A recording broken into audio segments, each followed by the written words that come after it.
हैं और भारतवर्ष के देश के कोने कोने से जितने भी श्रद्धालु हैं जो आए वो हजारों की संख्या में यहाँ पर आए और सबने व्यास पूजा का जो है पूजन किया। ऐसा कहते हैं कि धर्मराज युधिष्ठिर जी ने एक बार राजसूय यज्ञ किया और उस यज्ञ में यज्ञ करने के बाद राजाओं ने कहा कि हे धर्मराज, हम आपको मानते हैं, अब हम ये देखना चाहते हैं कि आपके राज्य में आपका राज्याभिषेक हो चुका है, आपका यज्ञ हो चुका है, अब हमने ये देखना है कि आप किसकी अग्रगण्य पूजा करते हैं, कौन ऐसा है जिसके चरणों की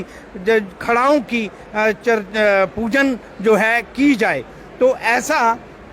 जब सारे राजाओं ने कहा तो धर्मराज युधिष्ठिर जी ने कहा कि मैं अपनी दृष्टि से जो देख रहा हूँ, मुझे जो पूजनीय लग रहा है वो हमारे सबके बीच में आदरणीय, माननीय, सम्माननीय, पूजनीय जो हैं वो भीष्म पितामह जी हैं। ऐसे राजाओं ने भी कहा कि हाँ, राजाओं ने सारे राजाओं को देखते हुए अगर हमारे बीच में कोई राजा या कोई पूजनीय है तो वो बुजुर्ग भी हैं और पूजनीय हैं तो वो भीष्म पितामह जी हैं। ऐसा कहते हैं कि जरासंध का बेटा उठा और उठ करके उस सभा में जरासंध को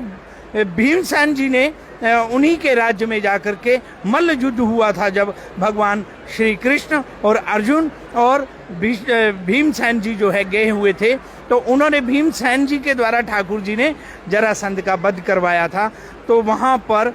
जरासंध का बेटा राजगद्दी पे बैठाया गया। भगवान श्री कृष्ण जी को वो बहुत प्यार करता था, तो आज राजसूय यज्ञ में वो भी विराजमान था। उसने सबको विनम्र प्रार्थना करी, निवेदन करा कि हे मेरे जितने भी राजाओं हो, आप बड़े बड़े अग्रज हो, पूजनीय हो और बड़े हो, क्या मैं आपकी सभा के अंदर बोलने का अधिकार रखता हूँ?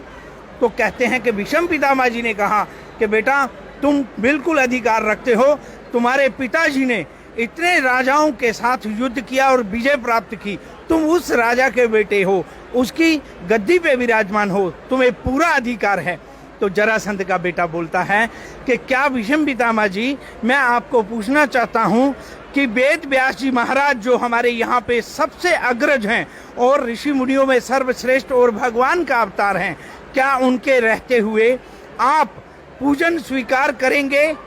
तो भीष्म पितामह जी ने कहा कि ऐसा कदापि नहीं हो सकता, मैं कभी भी ऐसे पूजा को स्वीकार नहीं कर सकता जहाँ पे श्री वेद व्यास जी विराजमान हों। तो फिर वो बेटा फिर बोलता है, जरासंध का बेटा, कि क्या मैं वेद व्यास जी के चरणों में प्रणाम करके ये प्रार्थना कर रहा हूँ और मैं पूछना चाहता हूँ कि क्या वासुदेव श्री कृष्ण के रहते क्या आप